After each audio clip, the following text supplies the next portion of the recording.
The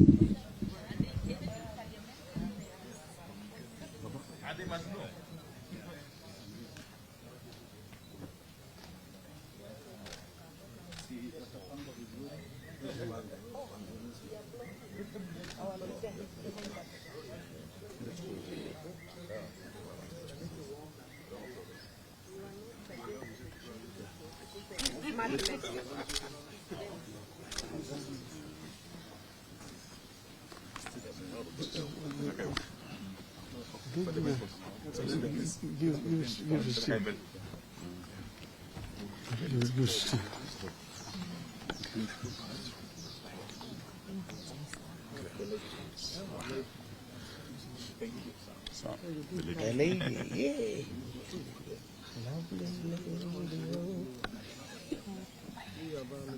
Mind the lady beside you. Are we ready? Muko mbali leo. Chamutai. So far. We are drifting apart. Yeah. That far is better than and these are our people. There's no tear gas around, so don't be so far. No. If they come nearer, they carry fewer. Yeah. Oh. Let them carry from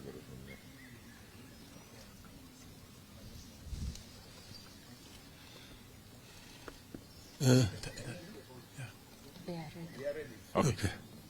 Well, ladies and gentlemen of the press, this is the leadership of Azimio la Umoja One Kenya Coalition Party, together with the delegates to the proposed bipartisan discussions that are scheduled to be beginning shortly. So we have a statement which is going to be read by Honorable Stephen Kalonzo Musyoka on our behalf. Thank you. Thank you.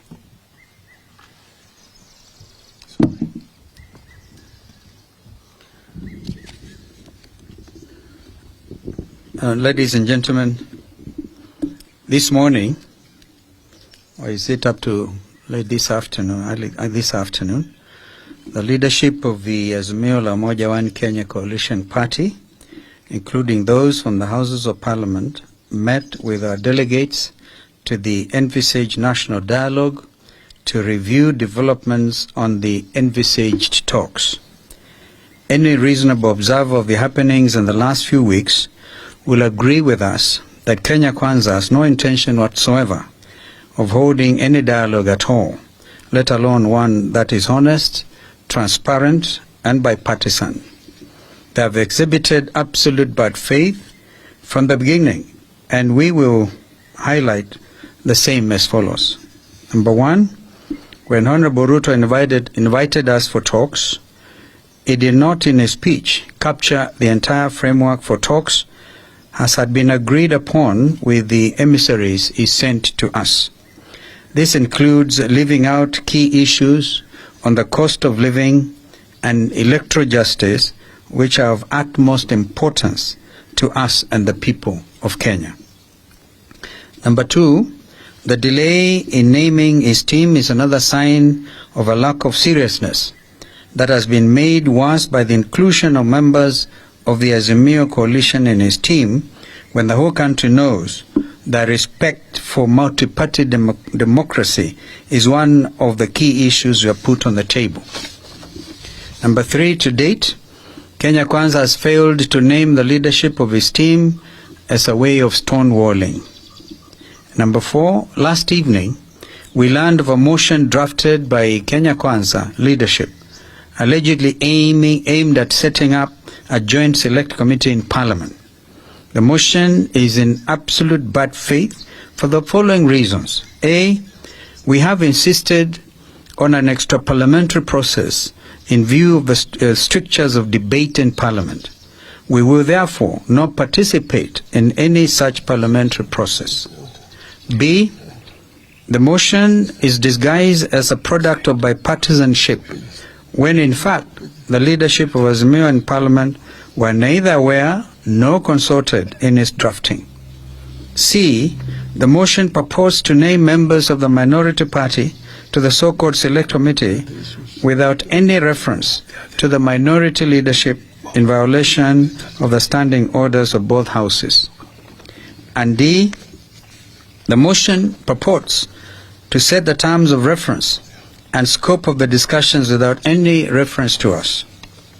We continue to insist that the dialogue must be about all the 4 issues, namely the cost of unga, fuel and electricity, forensic audit of the servers, bipartisan reconstitution of the IEBC, and respect for multi-party democracy. Kenya Kwanza cannot dictate to us what we cannot bring to the table. So given the foregoing, we as the leadership of the coalition have resolved as follows. Number 1, we remain committed to an extra-parliamentary dialogue that is honest, transparent, meaningful, and bipartisan in conception and execution. Our members of parliament in both houses shall not be party to any other process, and particularly not the one proposed in the motion by Kenya Kwanza. Number 2, we have instructed the chairperson of our team, Senior Counsel Otiendo Molo, to formally invite the Kenya Kwanza team for a meeting to set the ground rules for the talks. Number 3, our issues remain what we said before, and they are reduction in cost of unga, fuel, electricity, and school fees, opening and audit of IEBC servers, bipartisan reform and reconstitution of IEBC, reinstatement of the 4 IEBC commissioners, and end to the buying of MPs, which threatens multi-party democracy.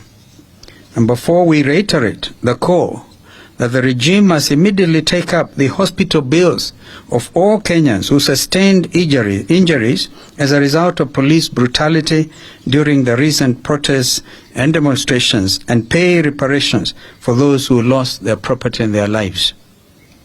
Number 5, that the coalition shall resume its weekly protests at the end of Ramadan, and further communication in this regard will follow. I thank you. Good. Sawa.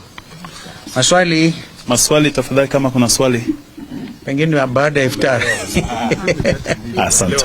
I think maelewa hii kitu ni continuous, very very clear. So karibuni sana.